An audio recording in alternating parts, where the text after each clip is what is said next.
I just gotta say real quick, now that I think about it, I've theorized and come up with a perfect analogy for what the life of love is like, for what the road to loving someone is more or less all about, and the ups and downs and the ins and outs. And I find that that road of life that leads you down that path of love, it's just, your relationship is like a fucking river. Now, are you more inclined right now, if I were to tell you we're going out, we're getting on the river, what would you rather do? Would you rather get on the river in a nice little canoe, in a nice little 5 horsepower motorboat, and get a few beers, and kick it, and catch some fish, smoke some weed? Would you be willing to do that? Of course. You need a balance. And humans are so used to extremes. We need extremes in order to appreciate. We're never happy with just something in the middle. So once we have that extreme under our belt, and once we know that that possibility is there, we now want the thrill, the adventure, the excitement, the detrimental situations that you put yourself in when you go down that river. So now when you go down a river, instead of having a calm, easy flowing day, you're going to want grand fucking rapids. You're going to want to face every single waterfall that is on that river. Simply because I'm young. Simply because I've yet to conquer the highest waterfall, in my opinion. I've conquered some waterfalls, I've run down some rapids, I put myself in near-death situations, and that's what I want. I want the thrill. Because if you don't get that thrill, if you don't jump that waterfall, and that you put yourself in a place where you can come out of it going, God damn, I'm good. I can't believe I just did that. And you're not ultimately going to be successful. You're not going to be happy. You're going to settle, and you're going to be like, fuck, man. Why are we drinking beer, smoking pot? Dude, get me in a goddamn... get me in a kayak. I'm ready to murder this river right now. And that's all it's about, simply because I'm young.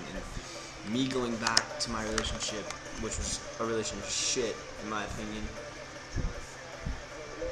I was able to, put myself in perspective and put myself in a situation to where I knew what I was dealing with was tough. It was hurting me. It was hurting her. It was hurting everybody around us. But that's the chaos of the river we decided to deal with. That's the ins and outs of the rocks inside of that rapid. And that's the adrenaline. That's the heightened feeling that you feel when you run through that crazy river, because there's extremes, ups and downs. And when you're older, when you're 50, 60 years old, and you've already gone through all the fucking crazy rivers and the insane waterfalls, you're gonna want nothing more than a slow ride. To take it easy.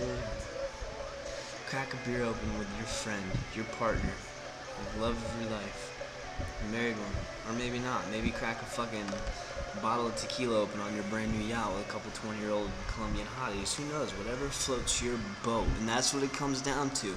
Life is a fucking river. Love is like a fucking river. And whatever floats your boat, whatever keeps you afloat, keep on floating on, son. Because you'll find happiness that way in your own subdued, significant, uncategorized way. You are going to find happiness. So do whatever it takes to find that. Don't listen to the naysayers.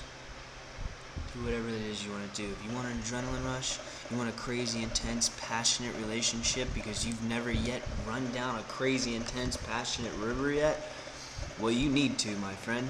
You need to, as far as I'm concerned. There's a point in your life when you become a man, grab your fucking nuts, bro, and charge it. Because you'll never know you can handle something like that until you try it. And I know better. I feel that much more confident walking into any relationship, knowing what I've dealt with was intense. The waterfalls that I've fallen over, I've always gotten back up. And I'm done with that river. I'm traveling. I've already felt out that river. It was great. I'll probably be able to come back to it. I will come back to it. If that river's not already soaked up, if that river is not already occupied, but who's to say you can't show someone how it's done?